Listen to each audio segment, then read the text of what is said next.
Bienvenidos a Vértice Internacional, soy Rina Musali, me da muchísimo gusto saludarlos en esta ocasión desde la Cámara de Diputados. Hoy Vértice Internacional les presenta un programa sobre el referéndum de Países Bajos en torno al acuerdo de asociación política y económica firmada ya entre la Unión Europea y Ucrania. Y es que este es un tema importante porque nos conecta con varias aristas. En primera instancia, con la política de vecindad de la Unión Europea y lo que se ha conocido como el Acuerdo de Asociación Oriental o el Eastern Partnership. Por otro lado, con las aristas relacionadas de la espiral euroescéptica en la Unión Europea y la batalla de Ucrania entre Occidente y Rusia.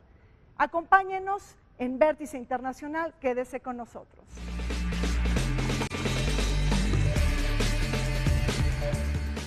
Ucrania es un país de Europa Oriental que limita al este con Rusia, al norte con Bielorrusia, al oeste con Polonia, Moldavia, Hungría, Eslovaquia y Rumania, y al sur con el Mar Negro, siendo de gran importancia geoestratégica por ser una zona de tránsito de gas natural. En 2012, la Unión Europea hizo un ofrecimiento de libre comercio y asociación política con Ucrania, condicionando que ese país atendiera las preocupaciones sobre un marcado deterioro de la democracia y el imperio de la ley. Sin embargo, en noviembre de 2013, ante la negativa del gobierno de Ucrania a firmarlo, bajo el argumento de que el tratado con la Unión Europea perjudicaría al país en el plano económico y comercial, una oleada de manifestaciones y revueltas llevaron a la destitución del presidente Víktor Yanukovych y su gabinete en febrero de 2014.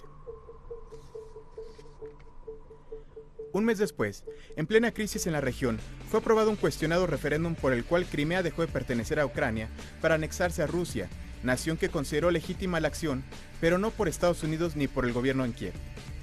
Por su parte, el régimen provisional proeuropeo signó los primeros capítulos políticos del acuerdo de asociación y tras las elecciones presidenciales en Ucrania, la parte económica fue firmada el 27 de junio de 2014 por el nuevo presidente Petro Poroshenko en paralelo al Consejo Europeo. En este pacto, las partes se comprometen a cooperar y converger la política, la legislación y la regulación a través de una amplia gama de áreas, incluyendo la igualdad de los derechos de los trabajadores, a dar pasos hacia la libre circulación de visado, el intercambio de información y personal en el ámbito de la justicia, la modernización de la infraestructura energética de Ucrania y el acceso al Banco Europeo de Inversiones. La aplicación temporal de la zona de libre comercio de alcance amplio y profundo inició el 1 de enero de 2016, al tiempo que la Unión Europea ha reforzado su compromiso con Ucrania, facilitándole apoyo político, financiero y económico. El 6 de abril, Países Bajos celebra un referéndum sobre el acuerdo de asociación político y económico ya firmado entre la Unión Europea y Ucrania. Bajo una nueva ley de referéndum es que los ciudadanos holandeses pueden llamar a consulta a propósito de evaluar la transferencia de soberanía a la Unión Europea. Y es que este referéndum se antoja importante por dos razones principales. En primera instancia, Países Bajos ostenta la presidencia del Consejo Europeo, la instancia de mayor importancia dentro de la Europa comunitaria, y por otro lado, en el centro del debate público de esta consulta yace Ucrania, el país que ha sacudido la geopolítica global en los últimos años y que está profundamente dividido entre fuerzas proeuropeas y rusas. El 6 de abril, Países Bajos celebrará un referéndum sobre el acuerdo de asociación política y económica de la Unión Europea con Ucrania. ¿De qué trata, embajador, esta consulta que ha merecido la atención de los ciudadanos holandeses? Básicamente, profundizar las relaciones con la Ucrania en el campo económico, pero también en el terreno político y derechos humanos, Estado de Derecho. Entonces es un acuerdo muy importante que, bueno, este tipo de acuerdo tenemos con varios países, también fuera de Europa, y yo creo que es una cooperación muy importante entre la Unión Europea y otros países. Este referéndum responde a una serie de objetivos, algunos muy oscuros, y afecta o puede afectar seriamente a la Unión Europea, que en este momento está en una situación muy delicada con todo el problema de la inmigración, con el problema de la crisis económica, todavía lo de Grecia no acaba de resolverse totalmente, e inclusive con el problema de la posible salida o del intento de salida del Reino Unido, el Brexit.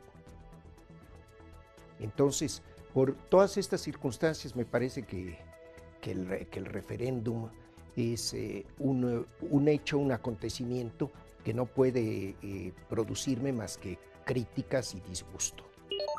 El referéndum de Países Bajos sobre Ucrania tiene un carácter consultivo y no es vinculante. El acuerdo de asociación política y económica entre la Unión Europea y Ucrania fue aprobado por las dos cámaras del Parlamento holandés en 2015. Sin embargo, su notificación está pendiente hacia Bruselas porque la ciudadanía decidió convocar a una consulta en aras de imprimir una mayor presencia de la sociedad en las políticas públicas de tipo comunitarias. Esto puede conllevar a un desenlace delicado y controvertido, pues el rechazo de los votantes holandeses pudiera retrasar la aplicación del acuerdo y solicitar una renegociación o exención de ciertos párrafos del acuerdo. Aunque se trata de un acuerdo legalmente no vinculante, el mensaje de la sociedad no podrá pasarse por alto en el Parlamento. Los representantes del pueblo que deberán actuar de acuerdo a la voluntad de sus votantes. Pero tenemos en Holanda el sistema de referéndum. Si hay más que 300.000 habitantes que quieren un referéndum, nosotros tenemos este tipo de voto popular sobre este tipo de cosas. El ownership, la participación de la población holandesa en este tipo de decisiones. Por eso es muy importante. Las implicaciones respecto a Holanda pues significarían que aun cuando el referendo es consultivo y estrictamente el gobierno no tendría la obligación jurídica de revisar el apoyo al acuerdo de asociación de Ucrania, desde el punto de vista político el gobierno estaría obligado a hacerlo, sobre todo tomando en cuenta que están en vísperas de elecciones en 2017. Entonces esto es desde el punto de vista de Holanda. Desde el punto de vista de la Unión Europea, para la Unión Europea, pues es sumamente grave que un proyecto que es muy importante de la Unión Europea, como es la de rodearse de países a los cuales, es decir, los países vecinos, los cuales verdaderamente pueda darles un apoyo a su desarrollo económico y a su estabilidad. Con esto se echa para atrás esta posibilidad y pone a la Unión Europea todavía en mayor riesgo ahorita que está en una situación muy difícil. El acuerdo de asociación de la Unión Europea con Ucrania está siendo aprovechado políticamente por algunos partidos euroescépticos en Países Bajos. Se trata de una consulta antisistema que está apoyada por el Partido para la Libertad, liderado por Geert Wilders, uno de los políticos de ultraderecha más observado por sus posiciones extremas, xenófobas y de incitación al odio racial en Países Bajos, y por otras conformaciones como el Partido Socialista de Izquierda y el Partido también de los Animales. Con un sentimiento antieuropeo, estos partidos políticos se han mostrado en contra de las medidas de ampliación de la Unión Europea, la apertura del mercado laboral comunitario, así como posiciones colectivas para rechazar el abrigo de migrantes y refugiados. Es obvio que detrás de esta propuesta de referéndum hay toda una, si me permiten la expresión, toda una conspiración de los partidos euroescépticos y eurófobos, no nada más del Reino Unido, sino en general, no nada más de Holanda, sino de toda Europa, en virtud de que lo que quieren es minar a la Unión Europea. Y desde luego en una primera instancia lo que quieren los partidos holandeses es facilitar lo que ya se está llamando el Nexit, o sea, la salida de Holanda de la Unión Europea.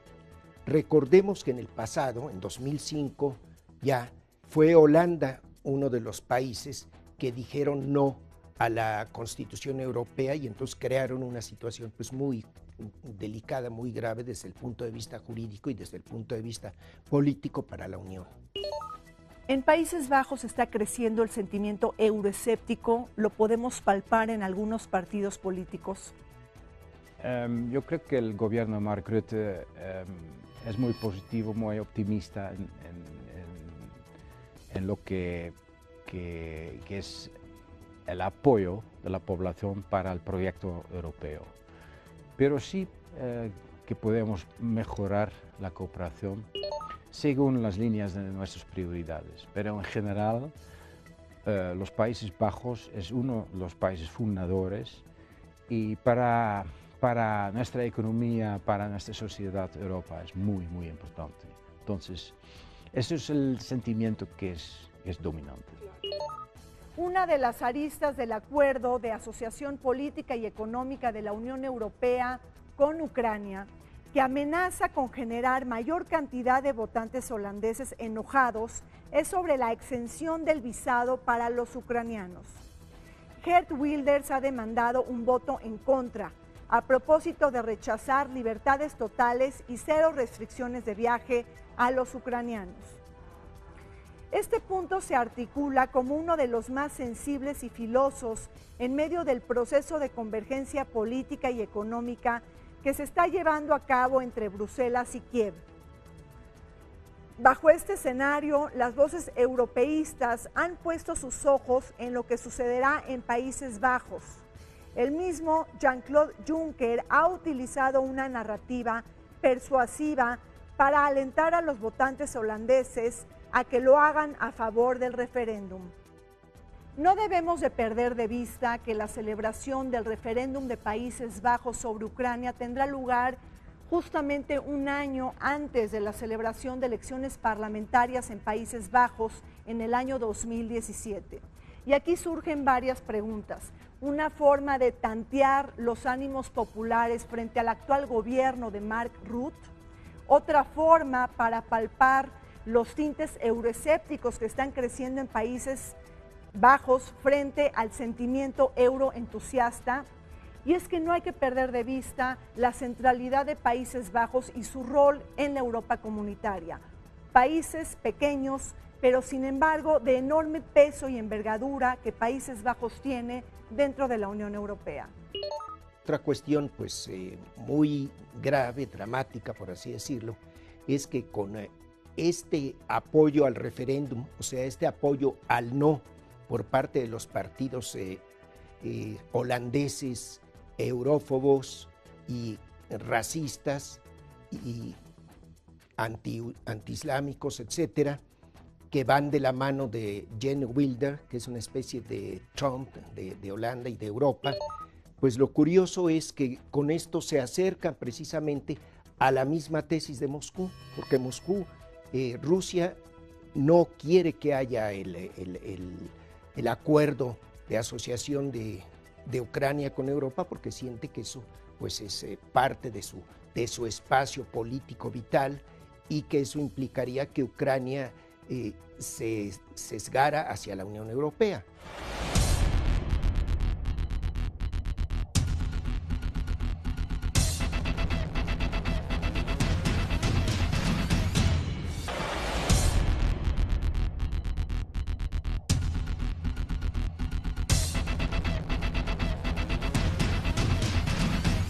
En pleno siglo XXI, Ucrania enfrenta un dilema geopolítico y estratégico que sus élites políticas y económicas no han podido resolver.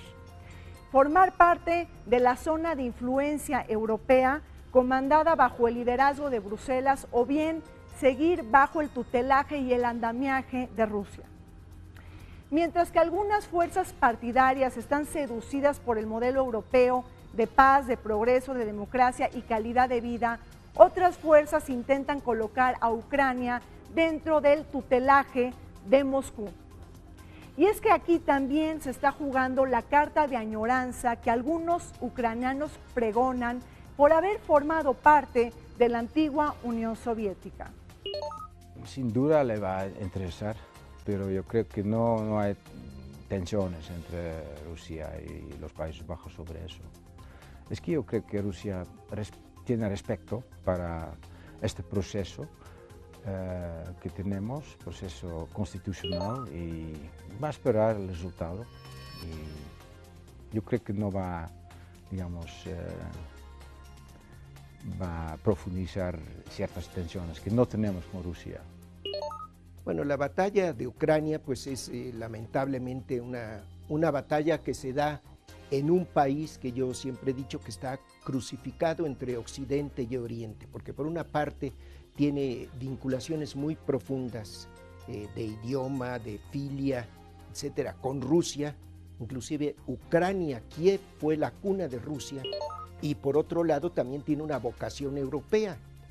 Entonces lo que ha sucedido en Ucrania, es decir, este conflicto, precisamente propiciado o desencadenado por el proyecto de acuerdo de asociación en el año 2013, cuando Yanukovych no quiso firmarlo a última hora, pues es que se ha dado verdaderamente una especie de guerra civil.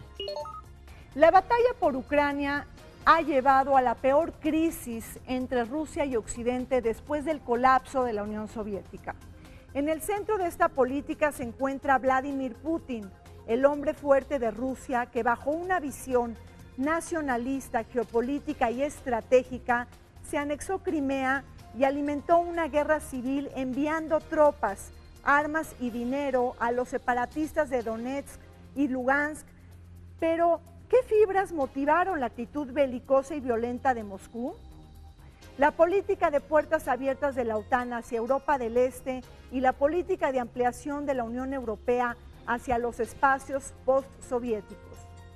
Precisamente los cálculos de Occidente que amenazan el cinturón de seguridad ruso. El acuerdo de asociación política y económica de la Unión Europea con Ucrania está inserta en la política europea de la vecindad y lo que se conoce como el Eastern Partnership o el Acuerdo de Asociación Oriental. ¿Nos puede platicar sobre esto, embajador? El Eastern Partnership es una alianza con 6 países en el este, con que platicamos sobre temas de derechos humanos, temas de cooperación en varias áreas como Estado de Derecho. Cada 2 años hay una reunión entre la Unión Europea, los 28 Estados miembros y esos países. Y tenemos la declaración de Riga de la última cumbre de esta alianza. Entonces es muy importante, ¿no?, el contacto entre la Unión Europea y esos países. Frente a los juegos geopolíticos de Occidente, Rusia ha respondido con la división de Ucrania. El Kremlin, que practica su política de hostigamiento hacia Kiev en aras de frenar las apetencias de Ucrania de formar parte de la Unión Europea y la OTAN. Por esta razón, un rechazo de los holandeses al referéndum europeo sobre Ucrania se colocaría como una noticia halagadora para Moscú y un fuerte revés para la Europa comunitaria de los 28. Mientras que los ciudadanos holandeses están tomando decisiones comunitarias sobre su bolsillo, en medio se destaza un juego geopolítico solo apetecible para políticos y estrategas. Este es el dilema que enfrentan la mayoría de los tomadores de decisiones, las votaciones que sin saberlo pueden cambiar el juego de los equilibrios geoestratégicos. Embajador, aunque sabemos que el referéndum no es vinculante y que es una consulta ciudadana, tomando en cuenta que ya se aprobó por parte de Países Bajos en el Parlamento, en caso de haber un rechazo ciudadano, ¿habría implicaciones políticas? Pues depende, por supuesto, de la participación, pero sí va a tener un impacto, sí. Es muy difícil de decir qué impacto. Pues tenemos que esperar, ¿no? Es que siempre es muy importante el voto, pero bueno, depende de la participación, lo que tenemos que hacer con eso. Bueno, el referéndum jurídicamente es un referéndum exclusivamente de carácter consultivo. Eso quiere decir que desde el punto de vista jurídico, aunque hubiera un rechazo al acuerdo de asociación de Ucrania con la Unión Europea, jurídicamente no habría la obligación de cambiar este acuerdo, pero el derecho no puede realmente sobreponerse a lo que es la política.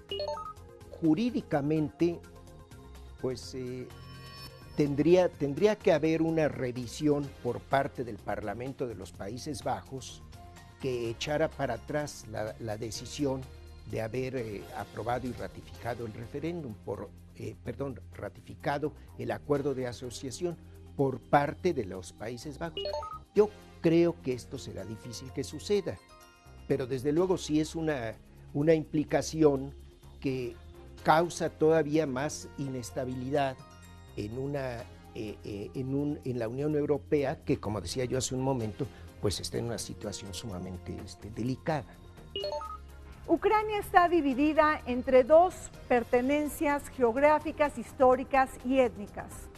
La europeización que se abre a través del Acuerdo de Asociación Unión Europea-Ucrania, que pudiera echar su mayor raíz con el ingreso de Ucrania a la OTAN.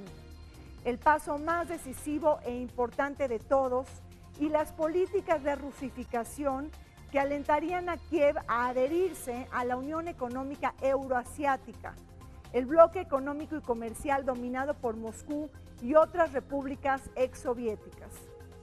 No olvidemos lo sucedido con los países bálticos, Estonia, Lituania y Letonia, países exsoviéticos que hoy forman parte de la Unión Europea y de la Alianza Militar Euroatlántica, precisamente el escenario que no se permitirá Vladimir Putin para el caso de Ucrania. Lamentablemente en Europa, en los países de la Unión Europea, pues hay segmentos muy importantes de la población y también de los partidos políticos y de los ideólogos que están en contra del esquema de Unión Europea y que a como de lugar tratan de que el buque se vaya a pique.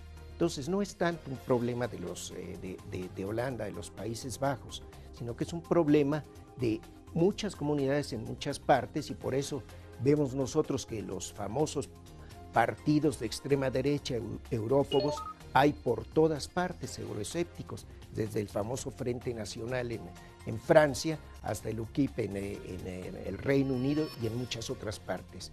Entonces yo diría que no habría que juzgar nada más a los holandeses, sino habría que juzgar a muchos europeos que lamentablemente tienen por un lado una actitud mezquina y pueblerina y una actitud sumamente racista. Y esto lamentablemente se ve de manera muy clara ahora cuando enfrentan a la posibilidad de que Ucrania sea parte de este acuerdo de asociación. Rusia no puede esquivar la importancia geopolítica y estratégica, además de económica, de Ucrania. Las razones están puestas en la mesa.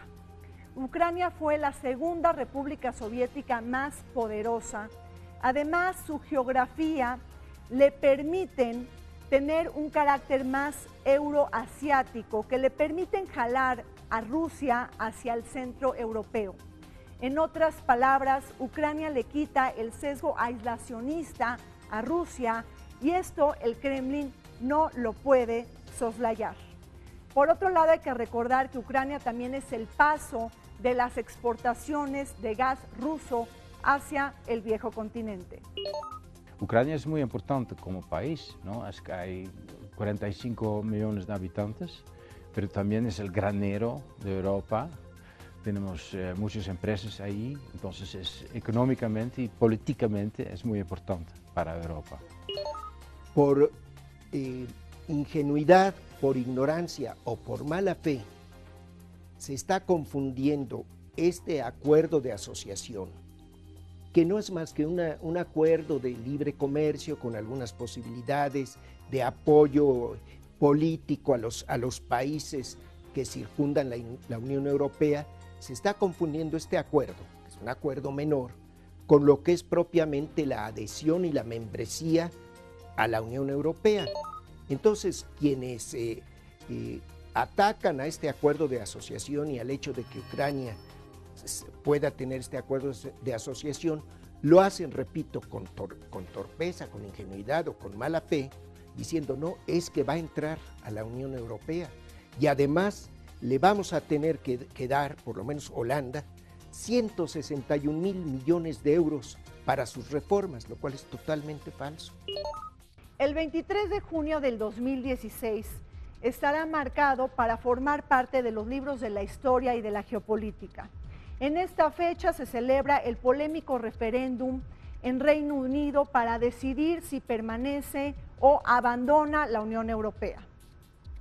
Precisamente un sismo que marcará un antes y un después para la Europa comunitaria, que ha hecho todo lo posible para marcar un proyecto de integración y de unificación supranacional. Pero después de esta cita en Reino Unido, ¿vendrán otras jornadas euroescépticas y antisistema? Después de Reino Unido podrá venir Países Bajos, Dinamarca y hasta República Checa a apuntarse en la lista euroescéptica. El problema del Reino Unido, desde mi punto de vista, es que por razones históricas, unas profundas razones históricas y geográficas inclusive, por el hecho de ser una isla, un conjunto de islas, pues yo siento que nunca ha tenido en el fondo una vocación, una conciencia europea. En todo momento, desde la época de Thatcher, etcétera, el Reino Unido había puesto obstáculos, objeciones, molestias, quería que le devolvieran unos cheques respecto a sus contribuciones a la Unión Europea, y nunca ha tenido ese tipo, en mi opinión, una vocación estrictamente de Unión Europea, como sí la tiene Francia, como sí la tiene España, como sí la tienen otros países del continente. Entonces, en estas circunstancias, pues siempre se ha buscado por todos lados, por parte de líderes y de gente en el Reino Unido, la manera de poner, si me permiten la expresión, poner zancadillas a la Unión Europea. Quizá, como decía algún diplomático, colega mío, quizá lo que habría que recordarle a la Gran Bretaña, al Reino Unido, pues que ya no son un imperio, que fueron un imperio hegemónico, pero que ahora ya no son un imperio. Por otra parte, también no hay poca gente que piensa que el Reino Unido pues es una especie de caballo de Troya de los Estados Unidos, porque siempre ha actuado en apoyo a los Estados Unidos y muchas veces no ha tenido toda la solidaridad que se quisiera respecto a Europa. Países Bajos preside el Consejo Europeo en un momento delicado cuando se va a celebrar el referéndum de Reino Unido sobre la permanencia o salida de la Unión Europea. ¿Cuál es la lectura que tiene Países Bajos sobre esto? Pues creemos que el Reino Unido va a quedar Estado miembro de la Unión Europea, ¿no? Y entonces que el sí para quedar va a ganar. Es muy importante, es un Estado miembro muy importante, y entonces queremos que sí, el voto constructivo para seguir participando en este gran proyecto va a ganar. Es muy importante. A diferencia de Reino Unido, Países Bajos ha sido un país ejemplarmente euroentusiasta y bastión de las políticas comunitarias. Como país arquetipo de políticas europeas, Países Bajos fue miembro de la Comunidad Europea del Carbón y Acero, junto con Francia, Alemania, Bélgica y Luxemburgo, la primera organización comunitaria que nació después de la Segunda Guerra Mundial para mantener una paz duradera. Asimismo, Países Bajos es miembro integrante del euro y del espacio Schengen, que permite la libre movilidad de personas. Desde 1960 es importante apuntar que Países Bajos ha ocupado la presidencia rotatoria del Consejo Europeo en 12 ocasiones, un país con profundo espíritu y convicción pro-europea que ahora se ve amenazado por fuerzas internas que lo pretenden convertir en un país euroescéptico. Países Bajos ostenta la presidencia del Consejo Europeo ¿Cuáles han sido las prioridades marcadas por el gobierno de Mark Rutte? El gobierno holandés ha definido las siguientes prioridades como presidencia. Es fomentar una activa y mayor transparencia en la toma de decisiones en Europa, pues crear empleos y estimular una economía innovadora, pues que es muy importante también crear una unión orientada a los asuntos principales con regulación más realizable. Entonces la Unión debe concentrarse en los asuntos de verdad importantes, ¿no? Según los principios de subsidiariedad. Y pues hay esta prioridad, incluir a ciudadanos y organizaciones sociales en la política y priorizar sus intereses. Y al fin, Holanda también tiene que lidiar, por supuesto, con asuntos difíciles como el terrorismo y la crisis de migración en Europa. Reportes de prensa han señalado que los ciudadanos holandeses aspiran a celebrar un referéndum al estilo de Reino Unido, a propósito de decidir si salen o permanecen al interior de la Unión Europea. Justamente por eso preocupa tanto el referéndum holandés sobre el acuerdo de asociación Unión Europea-Ucrania, porque ahí prometen desplegarse las fuerzas euroescépticas que Bruselas quiere esquivar. La cita del 6 de abril podrá avivar los sentimientos euroescépticos cuando otros países evalúan la posibilidad de retirarse de la Unión Europea. Cualquiera que sea el resultado de la consulta, esta amaga con convertirse en un peligroso precedente para otros países que miran con pesimismo los destinos comandados por Jean-Claude Juncker y Donald Tusk. El peso político de los Países Bajos, en segundo lugar que pues los Países Bajos son prácticamente fundadores, uno de los 6 primeros miembros de lo que es hoy la Unión Europea, pero por otro lado, en el supuesto de que saliera, bueno, pues yo creo que a pesar de todo la Unión Europea tiene suficiente fortaleza como para mantenerse en una situación pues ya más reducida, menos ambiciosa, pero que sí podría salir adelante, porque seguirá allí Alemania, seguirá Italia, seguirá Francia, seguirá España, seguirán otros países, así que los Países Bajos son muy importantes, pero desde mi punto de vista no indispensables. ¿Cuál es el posicionamiento económico que tiene Países Bajos en la Unión Europea? Pues nosotros somos el número 5 en términos de económicos, ¿no? Número 5 dentro de la Unión Europea. Dentro de la Unión Europea. Entonces somos una economía muy importante, exportador, por ejemplo, en México somos el segundo inversionista, quiere decir que somos un gran inversionista, entonces tenemos una economía muy abierta, muy comerciante, ¿no? Y es por eso que para nosotros es muy importante esos acuerdos de asociación con otros países grandes como Ucrania y otros países. Y también los free trade agreements, ¿no? Los acuerdos de comercio, libre comercio, son muy importantes, como lo tenemos con México.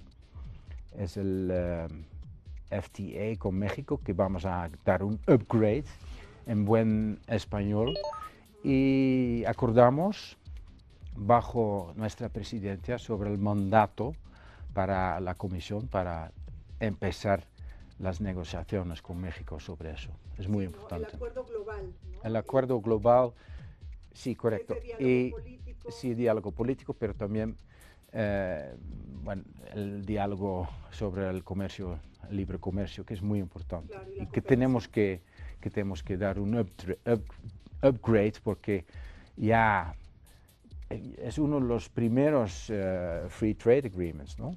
Entre la Unión Europea y México. Entonces ya ya tenemos que mejorarlo un poco y adaptar a los nuevos desarrollos. Europa está atestiguando la proliferación de partidos extremistas y euroescépticos que están reflejando la difícil situación por la que atraviesa el viejo continente. Ahí está la crisis económica y sus secuelas. Hay un crecimiento anémico en la Unión Europea. Ahí también están la crisis de los migrantes y de los refugiados, además de los actos terroristas que han sucedido en los últimos meses. Todas ellas son fuerzas que de manera conjunta están conspirando para presionar al cierre de mercados y de fronteras. Además está la espiral euroescéptica.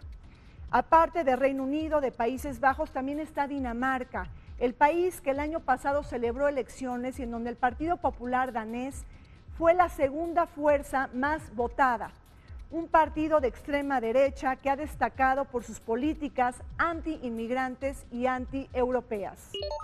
Esto nos demuestra otra vez más que no siempre hay suficientes líderes en los países para sacar adelante las cosas. En este momento, el único líder respetable, inteligente y pragmático en Europa, pues es Angela Merkel. Esto por lo que se refiere a la crisis de refugiados, que repito, sí pone en grave peligro a la Unión Europea. Ya se vino abajo prácticamente, de hecho, Schengen, ¿no? El espacio Schengen sin fronteras. El otro problema también que mencionaba yo al principio, pues es el problema de la deuda y el problema del euro, que allí se tiene que hacer una reforma profunda de orden fiscal y de orden económico para que se puedan superar situaciones que existen y que son muy graves. Embajador, tenemos conocimiento que nuestro presidente Enrique Peña Nieto hará una visita de Estado a Países Bajos en el mes de mayo de este año. ¿Cómo evalúa usted las relaciones entre ambos países? Estamos muy agradecidos que el presidente Peña Nieto con su esposa va a visitar el rey y la reina de los Países Bajos el 30 y 31 de mayo. Las relaciones económicas son muy buenas, pero podemos mejorarlos, ¿no? Es que los intercambios comerciales son unos 5.000 millones de euros. Somos un gran inversionista, el segundo inversionista, o al menos uno de los tres más grandes.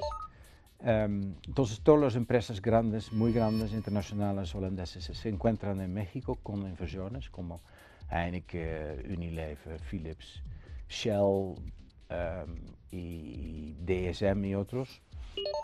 En términos políticos tenemos también una cooperación muy estrecha con México en los asuntos internacionales, por ejemplo. México y la Unión Europea y por eso Países Bajos son muy like-minded, ¿no? Por ejemplo, en los temas de derechos humanos,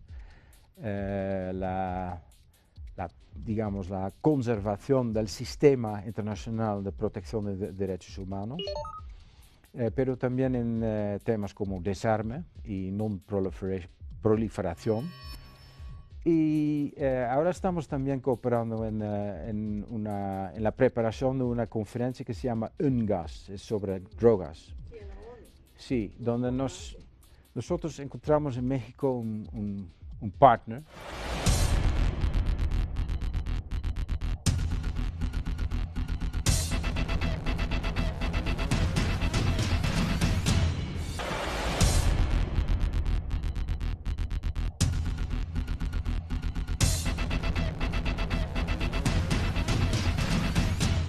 Vayamos a ver esta cápsula que elabora Federico Lamont sobre los desplazados en Ucrania. En su informe más reciente, la Agencia de Refugiados del máximo órgano multilateral, Naciones Unidas, estableció que por lo menos entre 2014 y 2016 fueron 160,000 los ucranianos que emigraron de esa nación hacia Rusia, por razones tan sencillas como una disputa regional en el este Donetsk, que fue denunciado como un punto donde se vulneran los derechos humanos de los ucranianos. ¿qué va a suceder en los próximos 2 años? La misma ONU resalta que de no encontrarse frente a frente Vladimir Putin y Pietro Poroshenko, el conflicto los va a desplazar a ellos en la realidad del propio éxodo de migración y por lo tanto, sin la interlocución de la Agencia de Refugiados de Naciones Unidas, esto será la peor crisis humanitaria que enfrenten ambas naciones desde la Segunda Guerra Mundial, cuando a través de una mera concesión Ucrania se creó como tal fuera de la égida de las 15 repúblicas que integraron a la Unión de Repúblicas Socialistas Soviéticas. Después, en la década de los 50, Crimea fue otra donación de la Unión Soviética hacia Ucrania, un hecho que se pudo comprobar recientemente cuando Vladimir Putin convocó a un referéndum, el cual fue consensado por una mayoría rusa que decidió restituir a Crimea en la soberanía de la Federación de Rusia. Sin embargo, la interlocución de Naciones Unidas en el desenlace de este conflicto y particularmente en Donetsk será definitiva para que esa gente, adultos mayores, padres de familia y lo más importante, menores, encuentren dignidad en estos tiempos arduos de la vecindad Ucrania y Rusia. Iniciemos nuestro tradicional bloque legislativo de carácter internacional para analizar las actividades internacionales que tocaron la Cámara de Diputados y el Senado de la República en esta última semana de trabajo.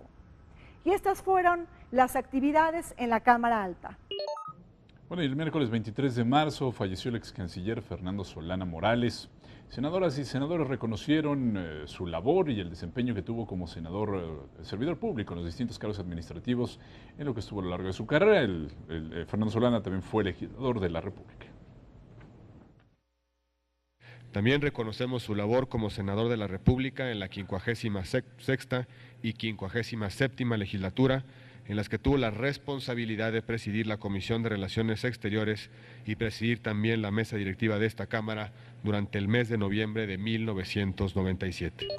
Fernando Solana fue un constructor de instituciones, de ahí que durante su paso por la Secretaría de Comercio, la Secretaría de Educación Pública, la Cancillería y el propio Senado, haya sido un incansable promotor del desarrollo humano. Hablar de Fernando Solana es hablar de un hombre de Estado, de un mexicano excepcional, de un estadista que manifestó su profundo amor a México. Formó parte de la generación de los años 30, una generación de hombres y mujeres brillantes que contribuyeron a la consolidación del México moderno. Fue egresado de la Universidad Nacional Autónoma de México con 3 carreras, como ingeniero civil, habiendo estudiado filosofía también, ciencias políticas y administración pública. ¿Qué más se puede decir de alguien que tuvo la decisión de seguirse preparando, de estudiar 3 distintas carreras? Fernando Solana tenía ideas firmes, pero no posiciones inflexibles. Fue un hombre que defendía sus ideas y decisiones en cada espacio que ocupaba. No se sonrojaba antes de aceptar la razón de sus adversarios. Fue un hombre que perteneció a la universidad, que nunca abandonó sus aulas. Luego de estos pronunciamientos, el Pleno del Senado mexicano guardó un minuto de silencio en memoria de Fernando Solana Morales.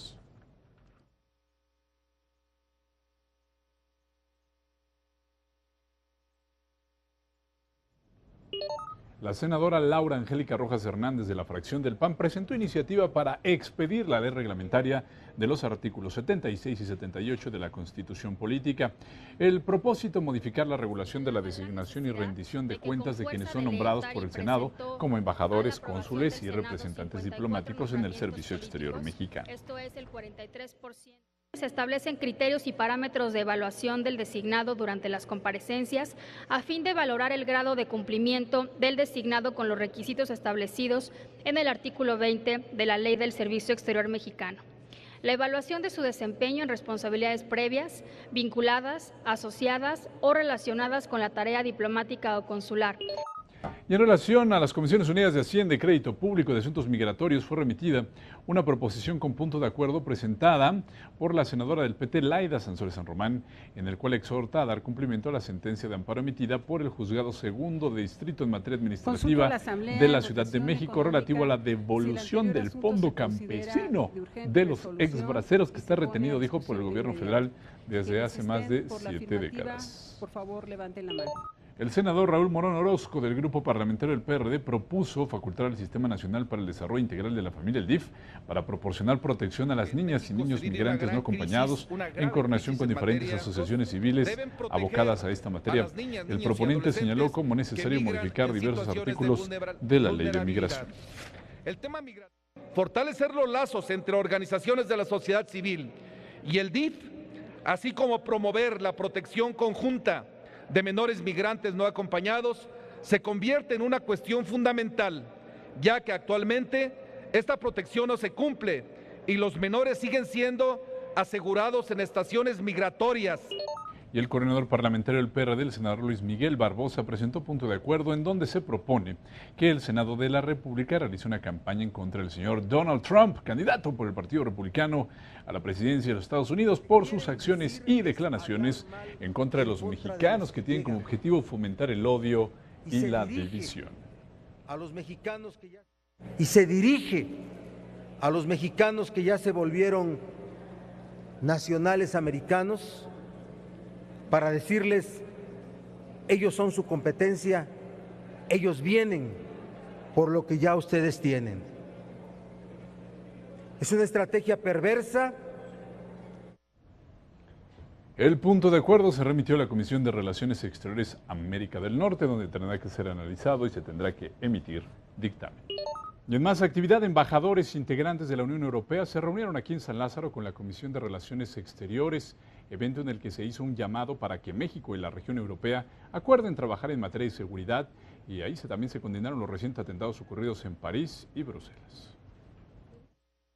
Trabajemos juntos para obtener una cooperación en seguridad pública, en justicia y en prevención del delito. Un intercambio de información, experiencias, conocimientos e inteligencia entre agencias e instituciones respectivas de cada uno de nuestros países. Hagamos un llamado para mantener la unidad en contra de todo acto que atente contra la paz y la estabilidad de nuestros pueblos. Para poder enfrentar este reto que es el terrorismo en el mundo, en Europa. Y sabemos que eso es un flagelo que nos afecta a todos, no solamente a nosotros europeos, sino a todas las naciones del mundo. Y por ello nos parece muy importante no solamente las muestras y las expresiones de condolencia, sino una colaboración activa de parte de todos los gobiernos, todas las naciones que se unen, que comparten valores, que quieren defender la democracia y la libertad y la seguridad en el mundo. Otro sector que es también muy importante para nosotros y que veo también en la agenda de nuestra reunión hoy, que es el sector de la, me parece, cooperación científica y tecnológica, donde creo que hay un gran potencial a desarrollar. Ya mucho se está haciendo como Unión Europea, la Comisión Europea tiene programas de cooperación con México en el sector científico. Muchísimas gracias por su atención y compañía. Soy Rina Musali. Como siempre les recuerdo que Vértice Internacional se transmite todos los martes a las 9 de la noche y en repetición los sábados a las 19 horas. Vértice Internacional, un programa para todos aquellos que les gusta vivir sin fronteras.